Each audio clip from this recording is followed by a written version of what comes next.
Assalamualaikum warahmatullahi wabarakatuh, Mitra Kominfotik dimanapun Anda berada. Senang sekali saya Mila Atiki bisa menjumpai Anda dalam program Kabar Gorontalo Sepekan. Program ini kami hadirkan khusus untuk Anda sebagai media informasi pemerintah Provinsi Gorontalo selama sepekan.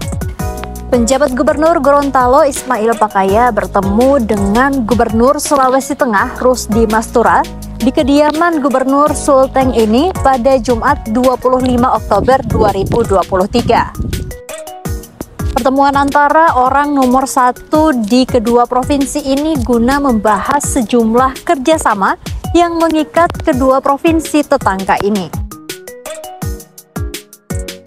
Penjabat Gubernur Gorontalo Ismail Pakaya bertemu Gubernur Sulawesi Tengah Rusdi Mastura di kediaman Gubernur Sulteng Jumat 25 Oktober 2023. Pertemuan orang nomor satu di kedua provinsi tersebut guna membahas sejumlah kerjasama yang mengikat kedua provinsi tetangga ini.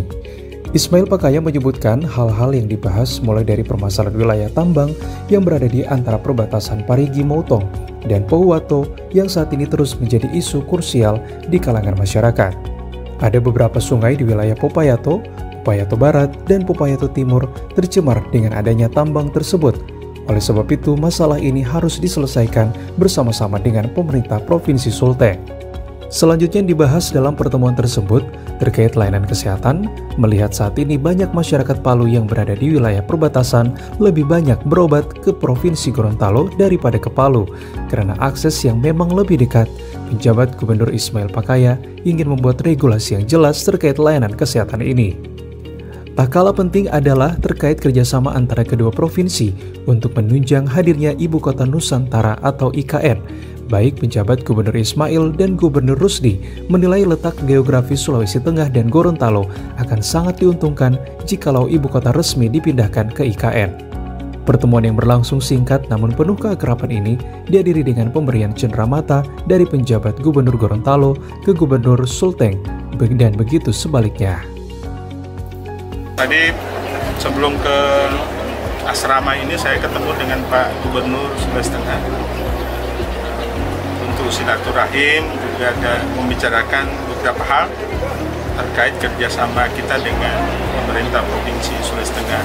Yang pertama terkait dengan ada wilayah tambang di perbatasan antara Parimo dan Pohuwato, juga sudah dikeluhkan oleh masyarakat di perbatasan akibat adanya pertambangan yang laporan ke saya, juga saya sudah lihat kondisi sungainya kemarin, itu mencemari sungai yang merupakan sumber air bersih di 3 kecamatan di Provinsi Gorontalo, Popayato Barat, Popayato, dan Popayato Timur.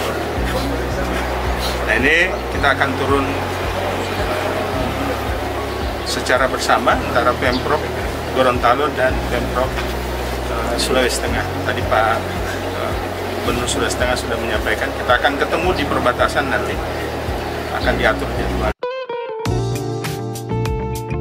Penjabat Gubernur Gorontalo Ismail Pakaya meninjau langsung asrama mahasiswa Gorontalo yang ada di Kota Palu, Provinsi Sulawesi Tengah pada Jumat 27 Oktober 2023. Kunjungan oleh penjabat Ismail ini dalam rangka melihat dari dekat asrama yang dihuni oleh 17 mahasiswa dengan jumlah kamar 14. Penjabat Gubernur Gorontalo Ismail Pakaya meninjau asrama mahasiswa Gorontalo yang ada di Kota Palu, Provinsi Sulawesi Tengah pada Jumat 27 Oktober 2023. Kunjungan Ismail ini dalam rangka melihat dari dekat asrama yang memiliki 14 kamar dan dihuni 17 orang mahasiswa. Ismail mengaku baru pertama kalinya datang ke asrama ini, walaupun sebelumnya pernah menjadi ASN di Sulawesi Tengah. Setelah ditinjau, ia menilai asrama ini termasuk yang paling besar dan terjaga pemeliharaannya dibandingkan dengan asrama Gorontalo lainnya. Meski demikian, sudah ada beberapa bagian asrama yang memang perlu diperbaiki, seperti dinding yang telah usang, jendela yang retak, pagar depan yang sudah tidak bisa terpakai, sampai tempat mencuci pakaian turut menjadi perhatian penjabat gubernur. Staf ahli Menaker RI bidang sosial, politik, dan kebijakan publik ini juga berpesan kepada adik-adik mahasiswa Sulteng yang tergabung dalam HPMIG Palu untuk menggunakan asrama ini sebagai tempat belajar, tempat berkumpul, tempat membuat kegiatan, baik seminar maupun diskusi, agar tidak akan pernah putus silaturahmi antar sesama orang Gorontalo di perantauan. Kedatangan penjabat gubernur sendiri disambut gembira oleh mahasiswa HPMIG Palu. Ketua HPMIG Cabang Palu Rizky Mamahit menyampaikan rasa terima kasihnya kepada penjabat gubernur Gorontalo yang baru sekali berkunjung tapi sudah berjanji akan merenovasi asrama ini. Menurutnya asrama ini memang perlu ada perbaikan, terlebih bagian instalasi listrik. Ini datang ke asrama HPMIG Gorontalo walaupun saya lama di Sulawesi Tengah. Kondisinya menurut saya masih lebih bagus dibanding ada beberapa asrama yang selama ini belum selesai direhab. Tapi ini pun masih perlu ada sentuhan dari pemerintah sehingga asrama ini layak untuk dihuni oleh adik-adik kita di Palu, Sulawesi Tengah. Saya berharap dengan adanya asrama ini juga bisa menjadi tempat bagi anak-anak kita di Palu, Sulawesi Tengah bersilaturahmi, berkumpul, diskusi, seminar, sehingga anak-anak kita itu tidak terputus silaturahmi. Asrama mahasiswa Gorontalo di Palu sendiri terletak di Jalan Rono, Kelurahan Lere, Kecamatan Palu Barat, Kota Palu, Sulawesi Tengah. Asrama ini pernah diterpa gempa Palu di tahun 2018, namun beruntung bangunan masih kokoh berdiri meskipun ada beberapa yang retak.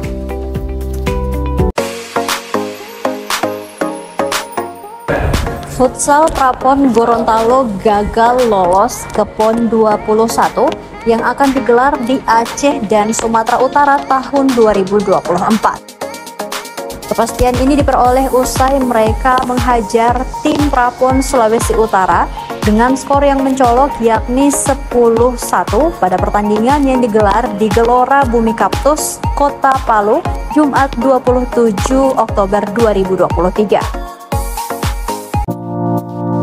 Futsal Prapon Gorontalo gagal lolos ke PON 11 yang akan digelar di Aceh dan Sumatera Utara tahun 2024. Kepastian itu diperoleh usai mereka menghajar tim Prapon Sulawesi Utara dengan skor mencolok 10-1 pada pertandingan yang berlangsung di Gelora Bumi Kaktus, Kota Palu, Sulawesi Tengah. Kehadiran penjabat Gubernur Ismail Pakaya membuat penampilan tim futsal Gorontalo beringas hingga melumat. Saudara tuanya Sulut dengan skor 10-1. Sayangnya, pada dua laga sebelumnya Gorontalo harus mengakui keunggulan tim Sulawesi Barat dan tuan rumah Sulteng. Penjabat Gubernur Ismail tetap memberikan apresiasi atas kemenangan tersebut meski gagal ke PON. Ia menilai menang dan kalah adalah hal yang biasa sepanjang dilakukan dengan nilai-nilai sportivitas. Pertandingan terakhir tim Gorontalo menang tapi tidak lolos Prapon. Tapi tidak ada masalah karena di pelepasan pun saya sampaikan panjang kita bertanding secara sportif, kalah menang itu biasa. Tapi anak-anak ini perlu kita terus bina sehingga bisa menjadi wakil-wakil Gorontalo ke depan. Di tempat terpisah, tim catur Gorontalo dipastikan lolos ke PON tahun 2024. Tim Gorontalo meraih poin mutlak pada ajang Prapon usai mendudukan Sulut, Sultra, Sulsel, Sulbar, dan Sulteng. Atas hasil tersebut, Ismail mengucapkan terima kasih kepada seluruh pemain, pelatih, ofisial, serta KONI Gorontalo yang telah melakukan pembinaan. Ia berharap prestasi olahraga Gorontalo semakin baik meski dengan anggaran yang minim. Demi mewujudkan Gorontalo satu data, penjabat Sekretaris Daerah Budianto Sidiki mendorong seluruh pemangku kepentingan untuk mendorong desa membangun mekanisme pengelolaan data yang tepat. Menurutnya, desa merupakan entitas terkecil yang menjadi sumber data pengambilan kebijakan pemerintah. Ketersediaan data berkualitas untuk Gorontalo Satu Data atau GSD menjadi hal penting dalam menunjang efektivitas program yang ada di pemerintahan. Hal ini diutarakan penjabat Sekretaris Daerah Budianto Sidiki ketika menjadi narasumber di sosialisasi GSD bertempat di Hotel Grand Key Kota Gorontalo pada Kamis 2 November 2023.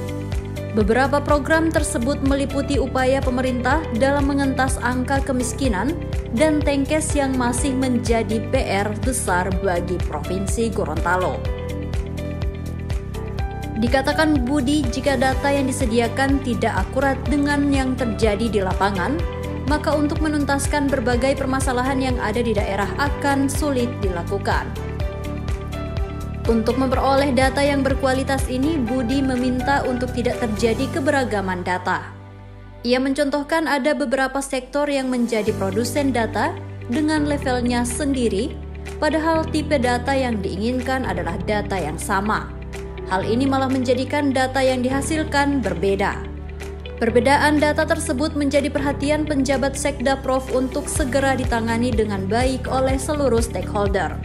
Sumber data yang begitu banyak juga diminta untuk diminimalisir agar kebijakan dan intervensi program hanya memakai satu data utama. Sebagai akhir, Kepala BPSDM Provinsi Gorontalo itu mengajak seluruh pihak untuk saling berkomitmen dalam mewujudkan GSD. Diharapkan seluruh produsen data memiliki satu kesamaan yang sama untuk dijadikan standar dalam mengumpulkan data yang ada di desa. Tipe datanya sama, namun nilai yang dihasilkannya berbeda. Nanti saya akan coba buktikan. Sehingga ini berdampak terhadap kualitas kebijakan, karena tentu akan berdampak terhadap intervensi program dan sasaran yang tidak tepat. Mari kita lihat beberapa contoh kasus perbedaan data di tingkat pemerintah.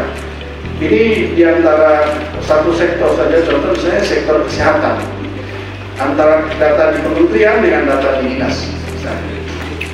Kalau kita lihat misalnya indikator yang pertama ini sampel saja, mungkin tidak mewakili ya, tapi saya ambilkan saja.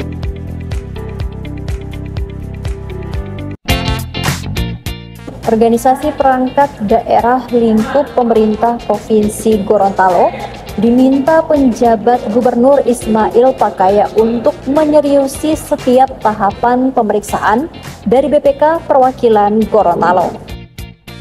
OPD ini diharapkan dapat memberikan data yang akurat agar BPK bisa mengetahui kondisi di masing-masing instansi. Ya, Mitra Kominfotik, demikian informasi terakhir tadi sekaligus menutup jumpa kita pada edisi kali ini. Semoga informasi yang telah kami sajikan dapat bermanfaat dan jangan lupa untuk like, komen, share, dan subscribe channel dari pemerintah Provinsi Gorontalo. Saya Mila Atiki dan tim undur diri. Wassalamualaikum warahmatullahi wabarakatuh dan sampai jumpa.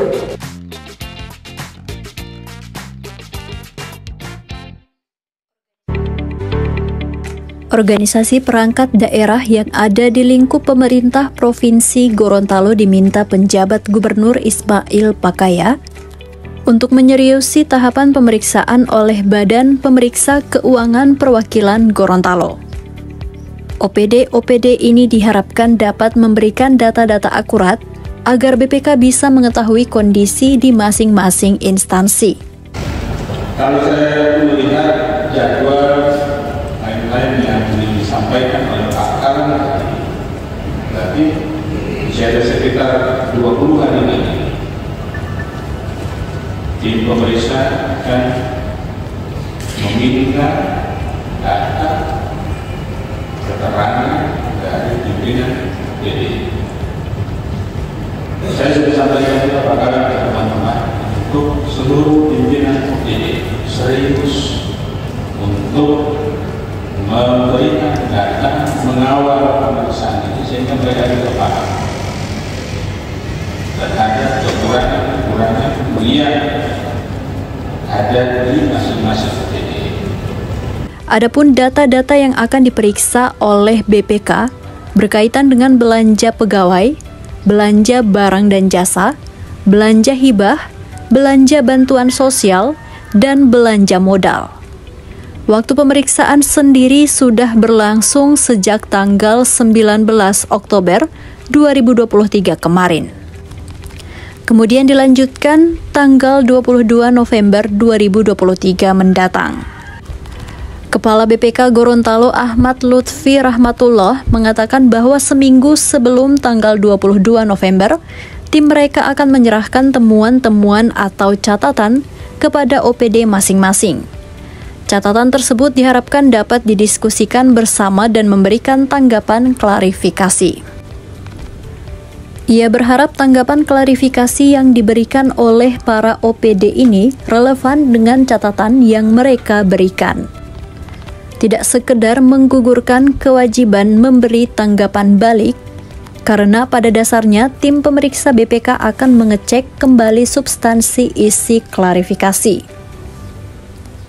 Lebih lanjut, Lutfi mengatakan bahwa tim mereka akan selalu berdiskusi dengan para OPD sampai catatan yang mereka beri benar-benar diselesaikan. Sebagai akhir, ia mengajak kepada seluruh pihak terkait untuk selalu berbicara berdasarkan data, agar segala sesuatu berdasarkan aturan yang ada. Setelah pemeriksaan di tanggal 22 November, tahapan pemeriksaan BPK Gorontalo akan dilanjutkan pada tanggal 23 November hingga 18 Desember 2023. Pada tahapan ini adalah penyusunan LHP, kemudian penyerahan LHP akan berlangsung pada tanggal 19 Desember 2023. Tetapi ini adalah